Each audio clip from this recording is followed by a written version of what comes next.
Welcome, YouTubers, to the very first Doctor Theatre YouTube chatter. And it's not really a podcast, we're just having a chatter, aren't we? And welcome to my co-conspirator in these things, Philip Beeman. Hi, Phil. Greetings. We're not used to being in vision, are we? We're very conscious. I don't really know what to do with myself, and I've got my swivel chair, and I'm sort of keep. Oh, I'm swiveling as well. It's great. Yeah, but I think the idea behind this is really just to give people a taste of the sort of thing that we talk about on our podcast, which is how would you describe it? Semi-regular? Would you? We don't have a specific release schedule, but we've got quite a body of episodes at this point, and we come around quickly with episodes, don't we? Yeah, we have creative bursts, don't we? Where we go, we've got to get this one out. Yeah, and we've got. I think there's about 23 podcasts on our blog site and Podbean at the moment. So covering, we tend to choose a different classic musical, don't we?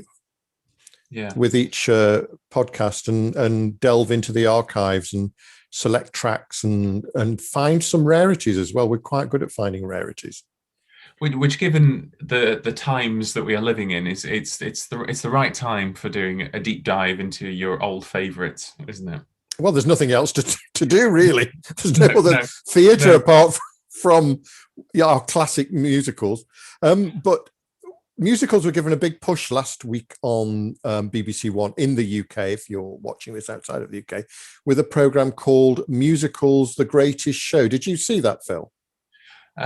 Yes, I did with some degree of apprehension. It was I was told about it by my dad and his partner who were like, "Oh, Phil, you like musicals." And usually when there's one of these shows on television, it fills me with dread, because there's always this need to chuck in some celebrities and maybe some people that aren't necessarily the best people to perform the material.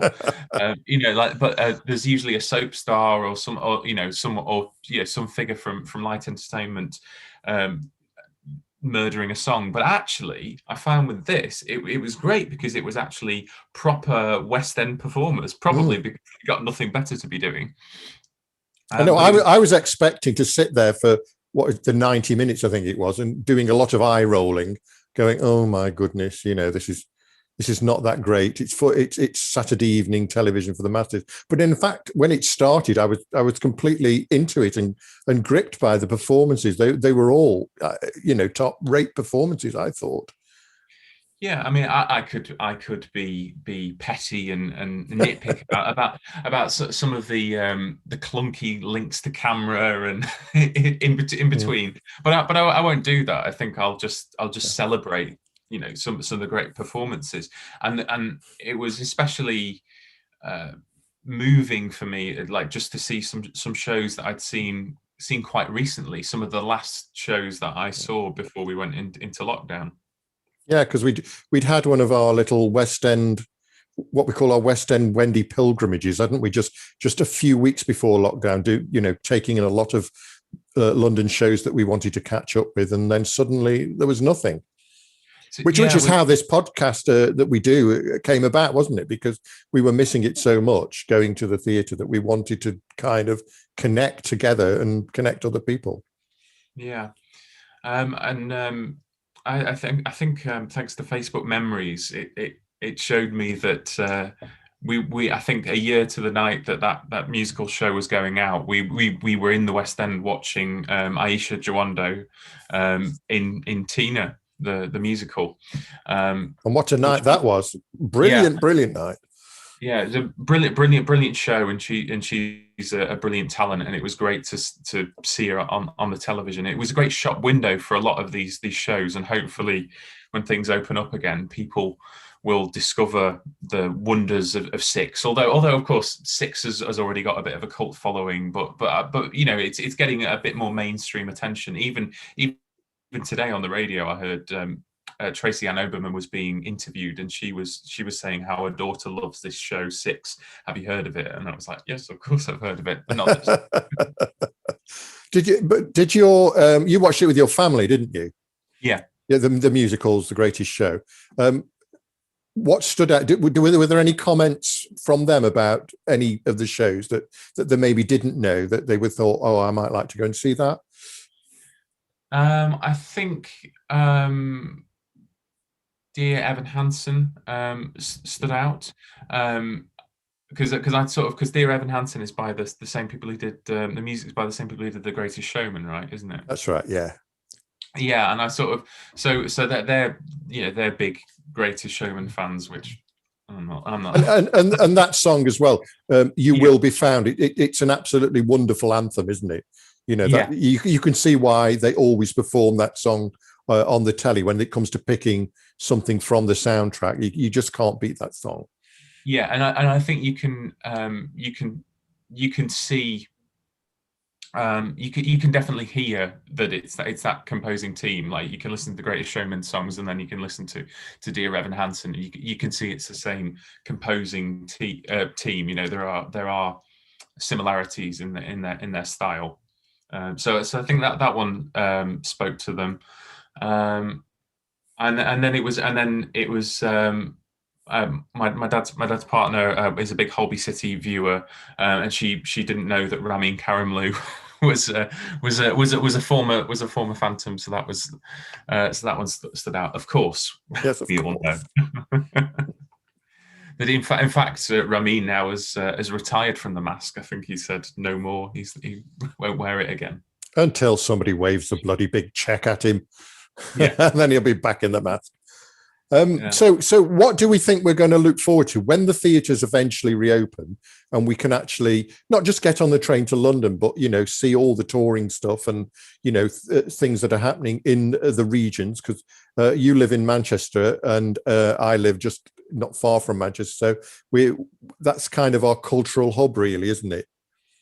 Yeah. Locally, but then we do have our West End Wendy pilgrimages. So what are we looking forward to when the curtain goes back up? Well, even though I've seen them, we were both again just before lockdown. We were both lucky to see two out of town tryouts. We saw Anne Juliet, fabulous show, which puts a modern feminist spin on the Romeo and Juliet story. It basically picks up after at the end of Romeo and Juliet and says what would happen if Juliet actually didn't kill herself over a man and went out and tried to find herself, because she is incredibly young, and it uses the pop songs of Max Martin, who's written from everyone to Britney Spears to the Weeknd to Katy Perry. So that was a great show, which I know you very much enjoyed as well. Oh yeah. The CD's on in my car all the time. And in fact, I think I should be invited onto the cast because I probably know the songs better than they do now. So that's one I'd very much like to see. It's now up and running in the West End. Was up and running in the West End. So I'd very much like to see that again, further into the run. And I'd also like to see Back to the Future, the musical, as well, because it was just a stunning, like it was a proper spectacle, but I think it's got like a strong emotional core to it as well. It's not just a fluff piece. It's not just Disney on Ice or something. It has got some real nice character moments. It was a strong musical theatre score in its own right, wasn't it? Yeah, and I've already heard there's been some changes, some songs that have been cut. So I'd like to sort of see it in its final form. Yeah, definitely. That's definitely on our list. And of course, the new Lloyd Webber, which is being much touted at the moment. He's got lots of free publicity via the BBC. I don't know whose palm he's greasing there. But now we've had 3 songs released so far, haven't we? There's been Bad Cinderella, Lonely You, Only You, what it's called, and the latest one, I Know I Have a Heart. What are you making of these previews? I haven't heard the latest one yet, but the other 2, I think pleasant. I was more intrigued by. I always like a good song for a male voice. So I was more intrigued by the Prince Charming song. But it's all pleasant. You can definitely hear Lloyd Webber's hand in the songs. I'm just hoping that, my concern is that it's some older men putting this show together about young women. So I just hope that it doesn't have any clunking dialogue. So, but if they can find a way of tapping in, because I don't know what the book's written by a woman, isn't it? That's right. Yeah. Yeah, hopefully they'll be able to tap into a young female voice. That's my only concern, but I am very much interested. And of course, let's discuss the biggest thing that in your world, your theatre world, which will be the what's happening with the Phantom of the Opera, because you are a fan, a PHAN, with a capital P in your case, Philip Fan, and we've both got strong opinions on the Phantom of the Opera, because you have grown up with the Phantom of the Opera, haven't you? The music, and then seen the stage show countless times. And I was among its original audience because I saw it in its first week with the original cast, and have seen it subsequently many times since. So we're find it quite interesting in what's going on at the moment with Cameron Mackintosh and Andrew Lloyd Webber, because they've used this COVID lockdown as an opportunity to take everything out of Her Majesty's, and then they're completely revamping it, aren't they? Yeah, it's quite interesting to compare the world of theatre, to the theatre press PR, to movie PR, because some of the blows that have been traded between the two of them, because there's obviously a really useful line, and then there's a Cam Mac line, and they don't agree. They're not agreeing with each other. And if this was a movie, if this was Steven Spielberg lobbing grenades at Universal Studios or something like that, it'd be a disaster. But in the theatre world, it's pretty much par for the course. They still seem to get on, but they're just not. They weren't for a while. They weren't agreeing about Phantom, because Cameron Mackintosh was saying, the staging's old. It needed a refurbishment. It was the mechanics. Now we've been closed for a little bit. We've been able to take stock and have a look at the sets, and it's just not in a good condition, and we need to look at restaging Phantom using more modern equipment. Whereas Andrew Lloyd Webber for a while was staunchly saying, no, it's going to be the brilliant original production. It's Maria Bjornsson's design, and anything else will be an affront. But now things have changed. Yes, I think things have changed.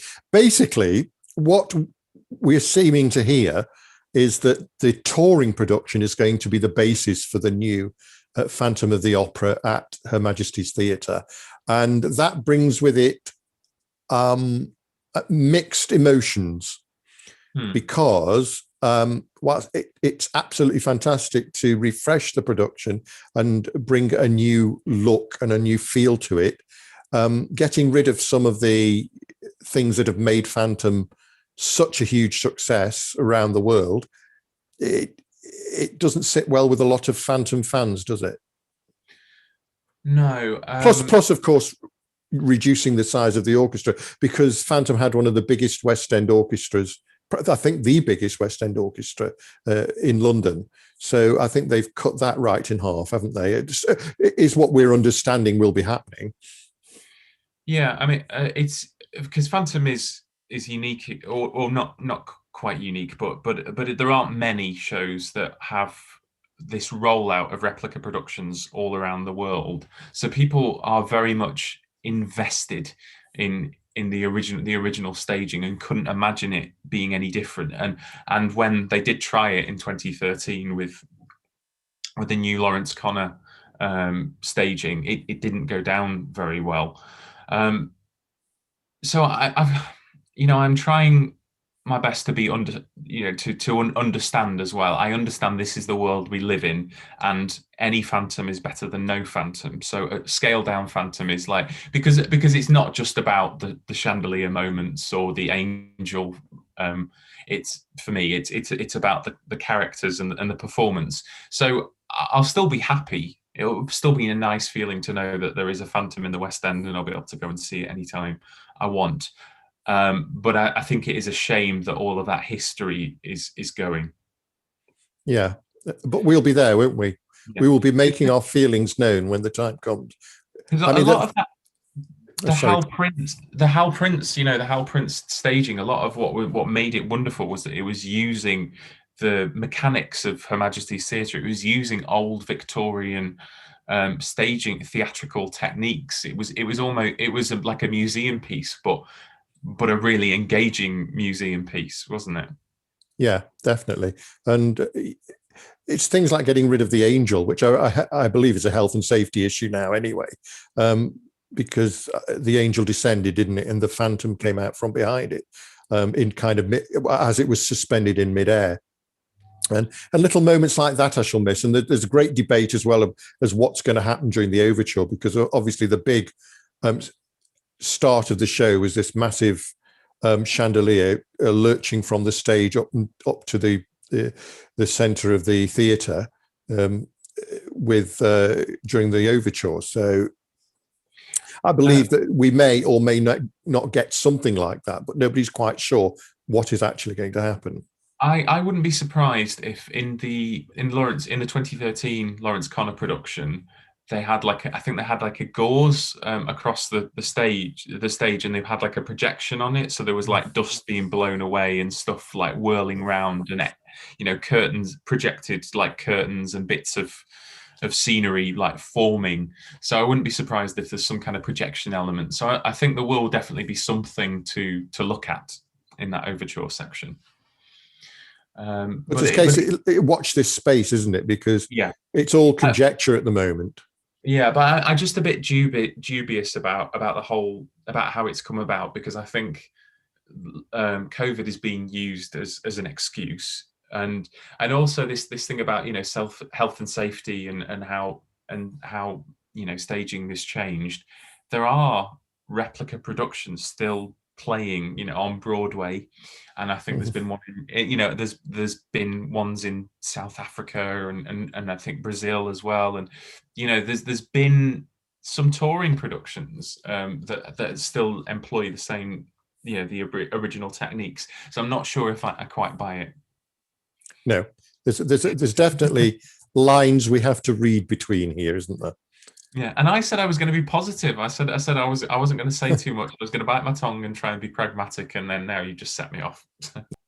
So while we've obviously been starved of seeing musicals in the flesh, there's been quite a cachet of musicals being shown on YouTube. I mean, some of these, of course, being West End Wendy's, we already own, but it's nice that they've been getting out there on Friday nights with this The Show Must Go On, because it started off with the Lloyd Webber archive, and then it's branched out into other shows, hasn't it?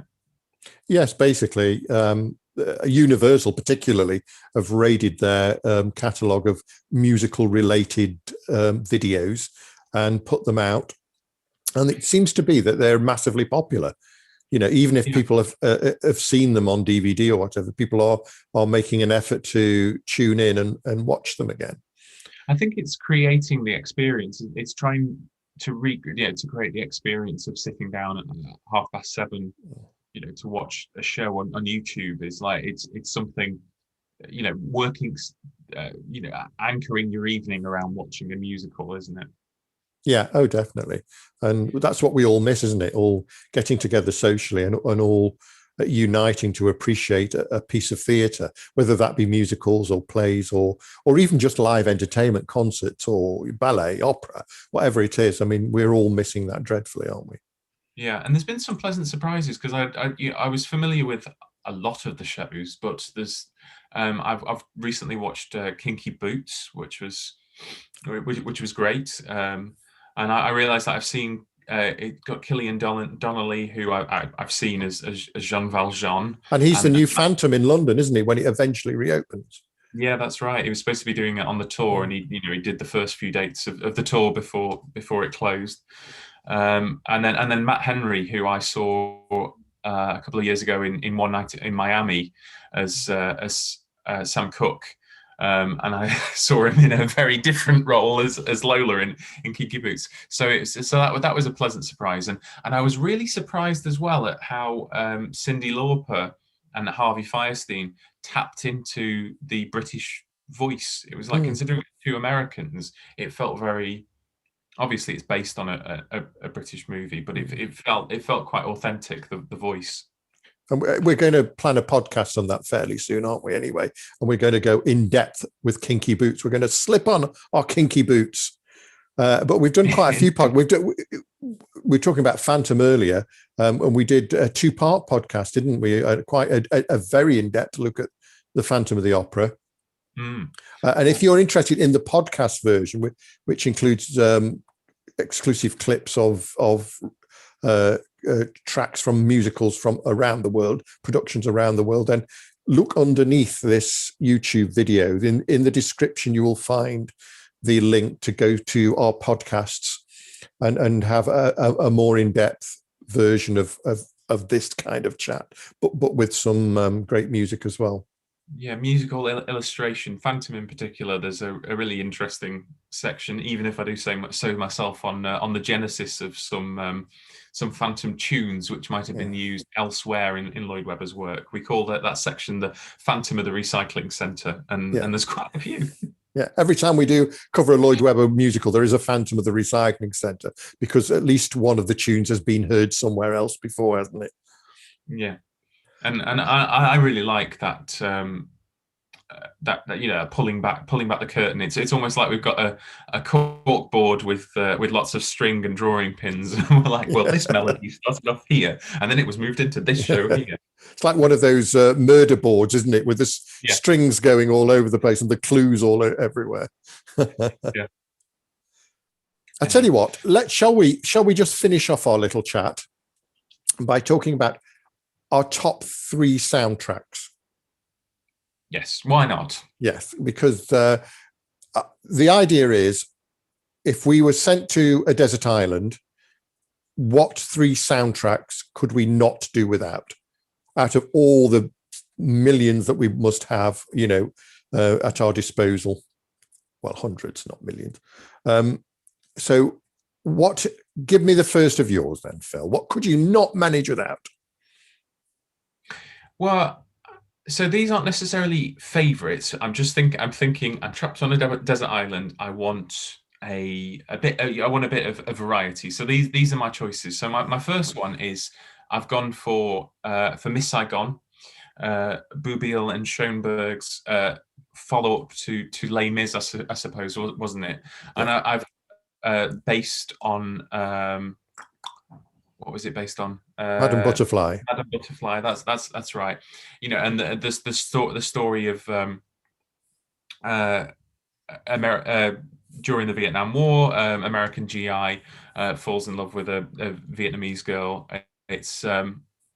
I think it's a proper movie. So the reason why I've chosen that is because it's a good piece of entertainment. It's a cinematic show, and even listening to the cast recording, which I think I would go for original London cast, because you can't beat Simon Bowman and Lea Salonga. Really, there's been many great recordings, but their pairing and their chemistry in particular, as Chris and Kim, I don't think has been bettered really. Well, that's a great choice, because it is one of the great musical theatre scores, and the more you listen to it, the more you get out of it. I think it's one of those where you can hear something different every time. Sorry. No, carry on.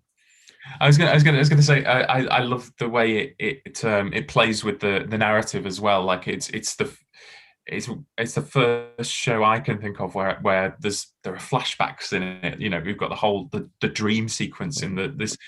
So this Act 2 leaps forward in time, and then we flash back and find out what happened in the gap between Act 1 and Act 2. It's very clever the way it plays with structurally. It's fantastic, isn't it?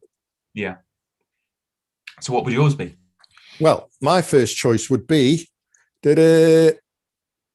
See, I've gone to the trouble of We're not getting gonna props now. I've prepared.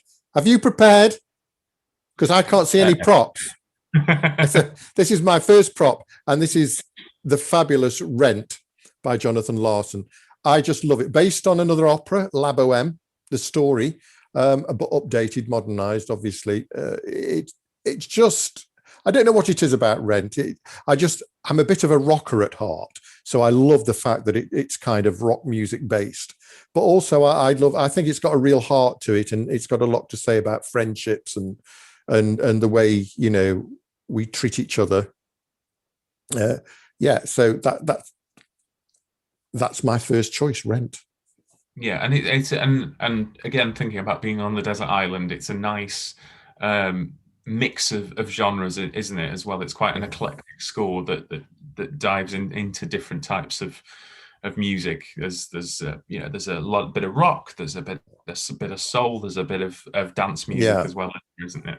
And the only one of my choices with the drag queen. That's just a little observation there. Yeah. I'm surprised. I thought there'd be more. So my second choice would be a classic. It would be West Side Story. I can't decide which cast recording I would go for. It's a toss up between the Leonard Bernstein mega version, which he did with the symphonic orchestra with Jose Carreras and Kirito Kanawa, or there was I think from about the late 2009, I think there was a Broadway cast recording, which was really interesting because all of the songs that were in Like America, all of the Sharks songs were actually sung in Spanish. They were translated in Spanish. So you got the Jets were singing American and the Sharks were singing in Spanish, which I thought was quite cool. So one of those recordings, and there's just so many beautiful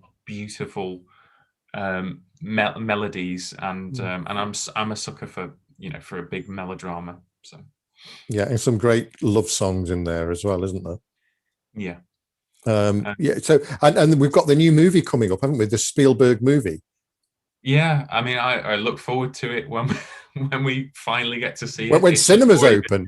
It's already been out by now, but so when we finally get to see it, I'll be really curious, because it's Steven Spielberg, and he's never done a musical before, but Spielberg is one of the all-time great directors, so it'll be quite interesting to see what he makes of it.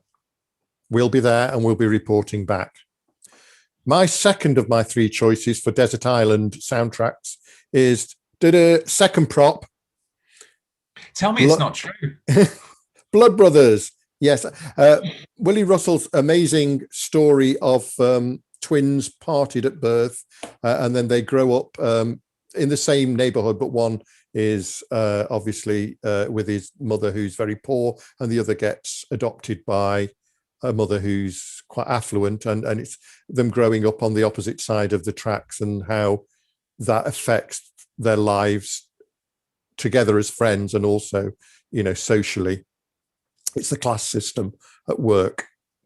Yeah, and one of the shows I think I've seen the most over the years, and probably, for my money, the best fusion of drama and music within a show.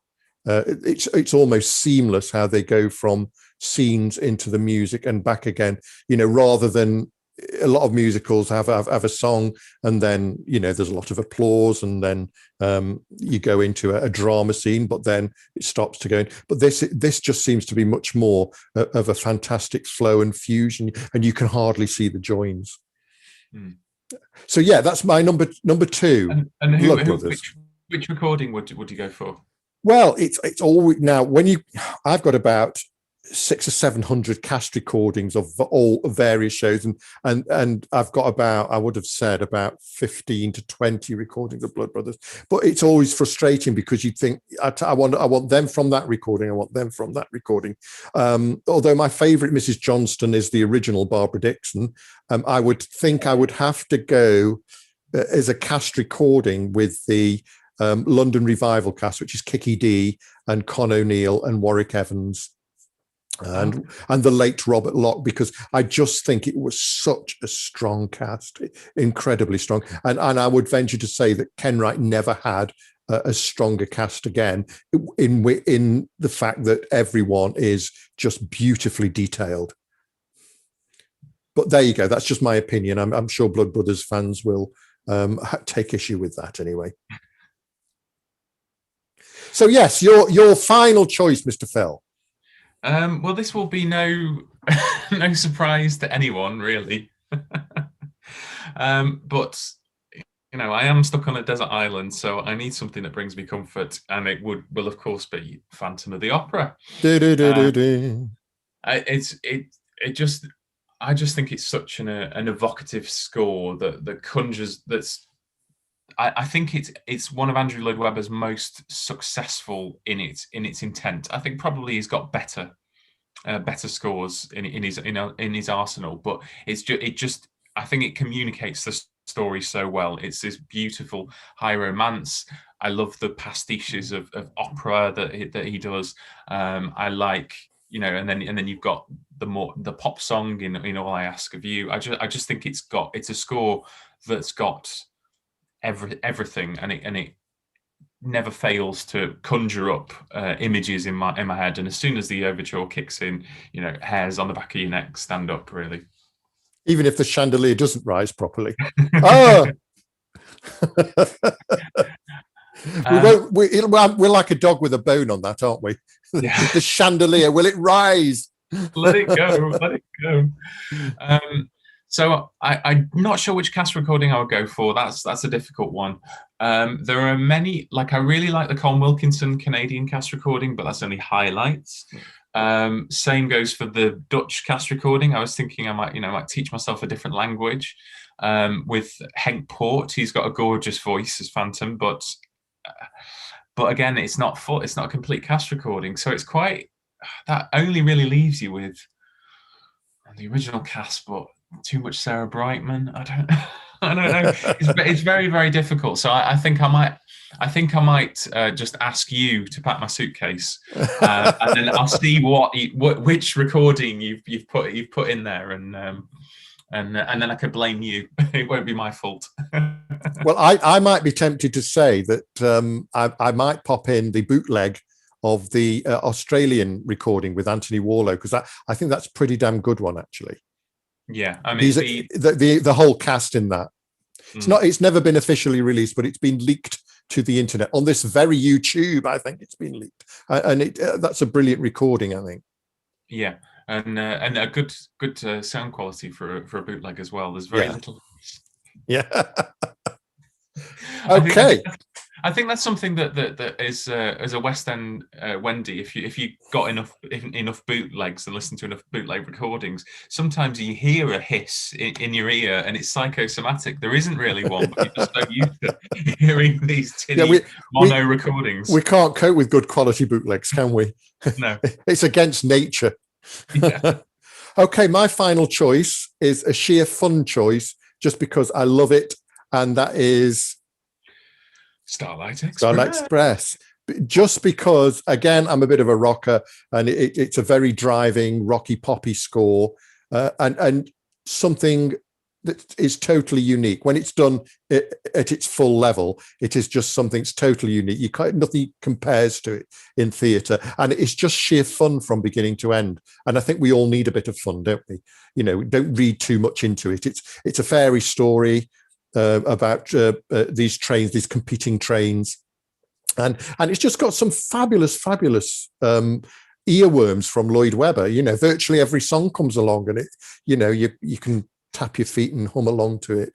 And we have experience together of Starlight, because a couple of years ago we went to Bochum, didn't we, to see the long-standing German production, having seen British production, and I saw the Broadway production all those years ago. But we were united in Bochum with our love of Starlight, weren't we?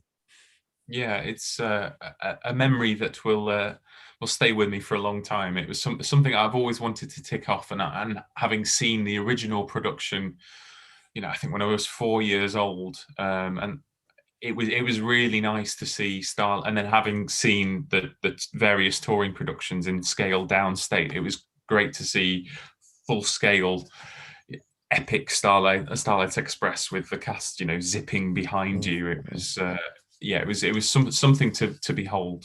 It's total 3D theatre, isn't it?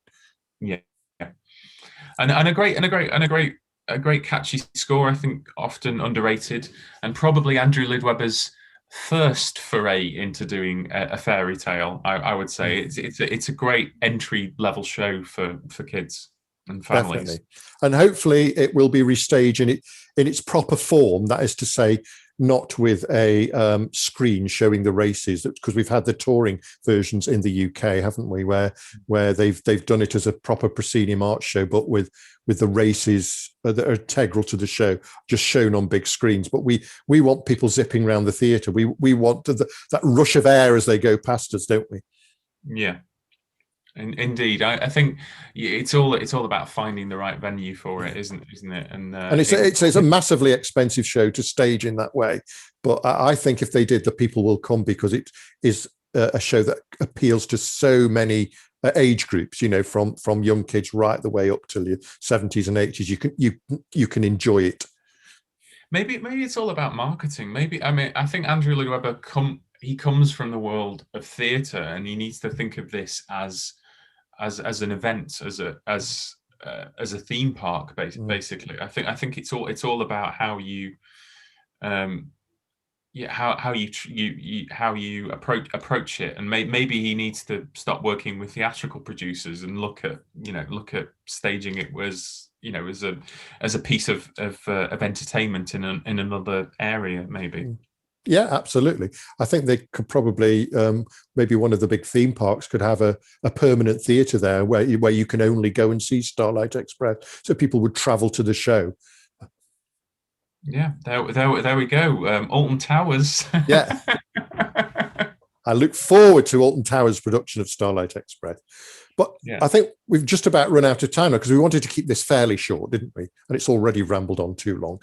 But if you've enjoyed this kind of chat, this is what we do on our full-length podcast. Again, look below for the link to take you to our podcasts, because there's a lot more interesting stuff there.